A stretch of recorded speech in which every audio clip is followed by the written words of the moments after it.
Hello guys, welcome back sa channel natin. Ito, i-unbox ko sana pero nabuksan ko na-unbox ko na itong Asus TUF B450 Pro Gaming. Gagamitin ko sa Ryzen 7. So ipakita ko lang sa inyo mismo yung motherboard niya. So ayan yung sa back panel niya.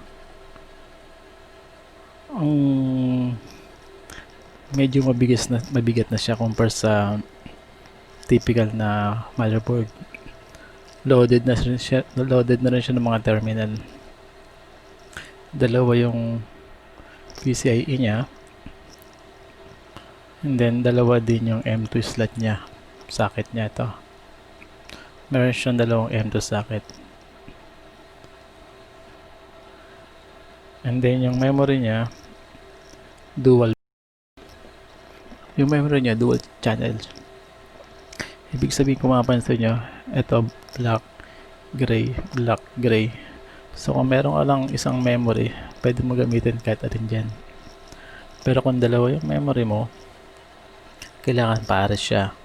Pag nilagay mo dito yung isang memory mo sa black, dapat yung pangalawang memory dito rin sa black naman. Ayan. O kaya pwede rin naman din dito, pag nilagay mo yung memory sa gray, dapat yung pangalawang memory sa gray. Kung tatlo, ganoon din, dapat yung dalawa magkapares, then yung pangatlo either sa gray or dito sa pangapat, nasa inyo yan. Pero kung apat naman ang memory nyo, so dapat pare-pares yung frequency niya para mas maganda. Pare-pares yung channel niya kung saan siya nakalagay. Kung ano yung frequency niya, doon yung ipagpares.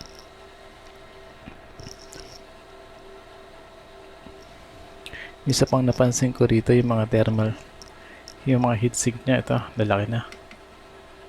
Heatsink niya ito, laki na. Itong heatsink niya na ito, malaki na. Dalawa malaki. Then ito pa. Ito, hindi ko alam kung heatsink to. Hindi ko pa na-check eh. Bukod dyan, meron siyang dalawang RGB header. Ito. At saka ito. Ito CPU pan. Ito ang dalawang magkatabi.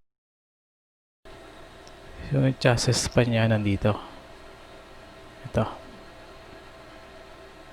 Diba ba? Yung capacitor niya black na.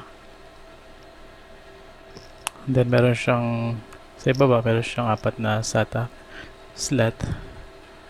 Dito sa kabila meron din dalawa pa. Ayan, sa bali 6. So Asus to, maganda naman. Maganda siya. Oh, meron pa pala siyang PS2. Meron pa pala siyang PS2 mouse and keyboard. Meron siyang DVI at saka meron na rin siyang Type-C USB port. Type-C na USB port. Okay, so abangan nyo, i-assemble natin to. So ngayon, yun na muna. Maraming salamat, at huwag kalimutan mag-subscribe at pindutin ang notification bell. Salamat!